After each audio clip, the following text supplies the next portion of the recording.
prioriser le photovoltaïque sur les friches. Et là, depuis 1 an ou 2, et notamment depuis la loi APER et puis le décret sur l'agrivoltaïsme, on commence à avoir énormément de projets qui fleurissent en milieu agricole. Et derrière, il y a quelque chose d'assez pervers.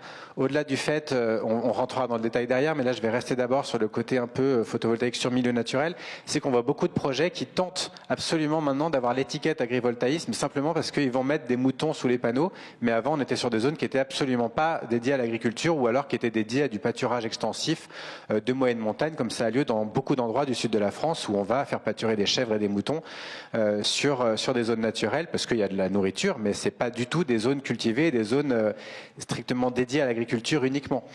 Mais voilà, dès lors qu'on met des moutons, on arrive à faire passer ça pour l'agrivoltaïsme. Là, la semaine dernière, nous examinions en CNPN un grand projet agrivoltaïque de 150 hectares sur le causse du Larzac, qui était présenté comme un projet à dominant, qui était avant tout un projet d'installation agricole, alors que c'est une zone qui avait été en fait clôturée depuis une vingtaine d'années par son propriétaire, qui en a fait une chasse privée avec des daims, avec des mouflons, et qui faisait du business là-dessus, et qui s'est rendu compte qu'il y avait beaucoup à gagner avec le photovoltaïque, et qui a compris que là, il y avait une aubaine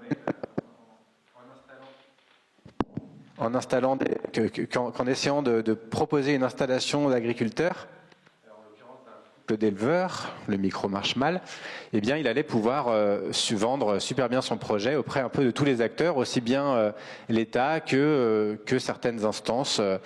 Et d'ailleurs pour ça, il s'est même fait accompagner par Solagro, qui est quand même une structure a priori reconnue pour sa volonté d'une transition agroécologique avec ses scénarios after, mais Solagro qui se retrouve à accompagner ce genre de projet 150 hectares. Je ne sais pas si vous voyez, sur le Larzac, c'est pas... c'est énorme.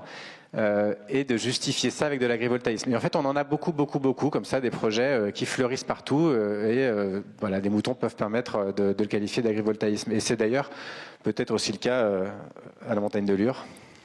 Oui, juste la thème dit par exemple que le photovoltaïque au sol, il n'y a pas de grandes conséquences en termes d'artificialisation, parce que finalement, ce ne sont que des tuyaux ou dans le sol. Donc, qu'est-ce que vous avez pu voir à travers vos études? Oui, c'est vrai. Mais en fait, là, on a toujours ce discours très anthropocentré. Quels vont être les impacts pour l'agriculture? Quels vont être... on a un peu du mal à juste penser que la Terre est peuplée aussi d'autres êtres vivants et que pour eux, clairement, une zone avec des panneaux photovoltaïques à perte de vue, ça va pas être la panacée en matière d'habitat en dessous. Donc il y a quelques espèces qui vont s'y retrouver. Il y a évidemment une diversité floristique qui peut s'installer. Il y a des oiseaux, des insectes qui vont potentiellement venir butiner. Sauf qu'on a quand même une grande homogénéité de paysage au sein d'une centrale. Il y a des règles de gestion qui font qu'on peut pas mettre de ligneux, puisque évidemment ça fait de l'ombre. Et en plus, il y a quelque chose qui se surajoute à ça, c'est qu'il y a une réglementation dans toute la moitié sud contre les risques incendies, parce qu'il y a plusieurs incendies qui sont partis des centrales, notamment dans la forêt des Landes, et donc eh bien, on doit broyer la végétation à intervalles réguliers, en tout cas pas la laisser au-dessus de 10 cm, ce qui limite grandement les habitats disponibles pour la faune au sein des centrales. Et donc clairement, on a des systèmes écosystémique extrêmement appauvri, et évidemment sous les panneaux, au niveau de l'ombre, on a quelques plantes qu'on appelle sciaphiles qui peuvent se développer, des plantes qui aiment bien les milieux plus ombragés, mais globalement les études montrent qu'on a des quantités d'insectes pollinisateurs qui sont 8 à 10 fois moindres sous les panneaux, que globalement dans les parcs les chauves-souris chassent entre 10 et 20 fois moins que dans les milieux similaires ou préexistants, que les quelques oiseaux qui arrivent à se reproduire dans les parcs, c'est uniquement des oiseaux vraiment de milieux stépiques type alouette, mais tous les oiseaux qui dépendent de buissons pour nicher, eh bien, disparaissent des centrales, que les rapaces les évitent pour chasser, que comme ils sont clôturés de toute manière, ils sont inaccessibles à la plupart de la petite faune. Voilà, je pourrais continuer assez longtemps, mais globalement, on a quand même une vie assez pauvres, qui pourraient être contrebalancés par des mesures écologiques que certains développeurs tentent de mettre en œuvre, mais qui sont rendues impossibles par les réglementations et les normes anti-incendie, malheureusement.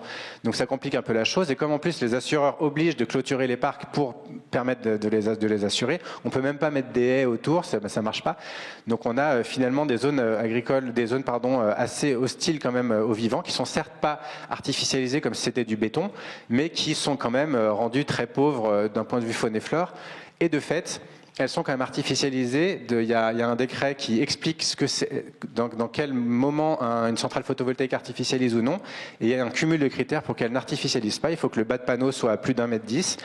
Il faut que l'interrang soit de plus de 2 mètres. Et surtout, il faut qu'il n'y ait pas de modification de la végétation préexistante, même si elle est plus basse. Et donc ça, en général, dès qu'on a une centrale en forêt, ça artificialise. Par contre, pour de l'agrivoltaïsme, effectivement, on peut ne pas entrer dans cette définition de l'agrivoltaïsme dès lors qu'on ne va pas terrasser, qu'on ne va pas mettre du béton, qu'on ne va pas avoir des socles avec des dalles, mais que ça va être des pieux, etc. Il y a toute une série de critères qui font qu'on ne va pas être comptabilisé au titre de l'artificialisation si on les respecte.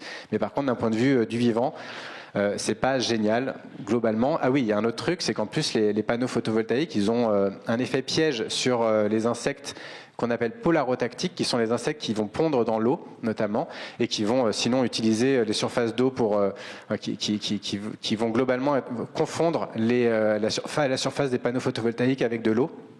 Ça arrive aussi avec les voitures, ça peut arriver avec des glaces. Et donc, on a beaucoup d'insectes qui vont venir pondre sur ces panneaux et donc, globalement, perdre toute leur capacité de reproduction. On a aussi quelques cas de collision avec des oiseaux, voire des chauves-souris, c'est plus rare. Mais en tout cas, aux États-Unis, ils ont montré qu'il y avait de la mortalité relativement élevée d'oiseaux et en France, on n'a encore pour l'instant mis en place aucun suivi de la mortalité, donc on n'en sait rien. Oui, justement, tout ce que vous nous dites là, c'est basé sur des études scientifiques. On commence à avoir quelques études sur le sujet.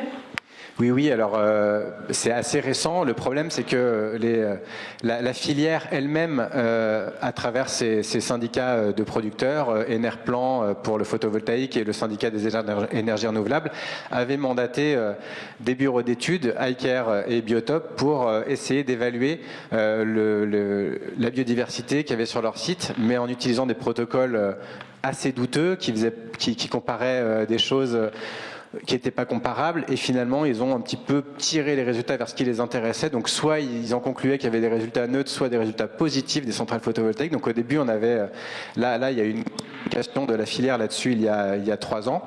Et là, on a de plus en plus de chercheurs qui se sont intéressés au sujet. Il y a des grands programmes de recherche maintenant, et c'est ça qui permet de montrer les différences de vie à la fois dans le sol, la différence de diversité floristique, la différence d'abondance de pollinisateurs, de chauves-souris, d'oiseaux. Là, il y a tout un tas de publications qui arrivent. Il y en a aussi qui arrivent sur le photovoltaïque flottant, parce que je ne sais pas si vous connaissez, mais il y a de plus en plus d'étangs, de lacs qui sont équipés de photovoltaïque. Donc on sort un peu de l'agrivoltaïsme, mais c'est juste pour dire qu'on est dans une dynamique où globalement on a laissé les clés de la transition énergétique à des entreprises à but lucratif et qu'elles n'en ont rien à faire de la biodiversité, évidemment. Leur but, c'est de produire des grandes surfaces qui sont les plus rentables pour elles et qu'en plus, elles avaient la bénédiction des pouvoirs publics pour le faire. Donc là, la loi APER a mis quelques restrictions. Typiquement, elle a limité le défrichement en forêt à 25 hectares, parce que là, on avait des projets qui étaient quand même jusqu'à 1000 hectares de forêt. Alors certes, la forêt des Landes, mais la forêt des Landes, c'est aussi un ancien marais, c'est pas n'importe quoi. Et on a des dossiers de 120 hectares dans des forêts méditerranéennes. Donc là, la loi APER a permis de réduire un petit peu ça, mais pas du tout de le stopper pour autant. Mais voilà, tout ça pour dire que on n'est pas dans du déploiement écologique vertueux. On est dans du business, clairement du business as usual, qui se met une grosse dose de peinture verte et qui utilise pour ça en plus la bénédiction de certaines associations écologiques qui veulent aller très vite dans la transition énergétique à juste titre, mais qui n'ont aucune approche des enjeux de biodiversité.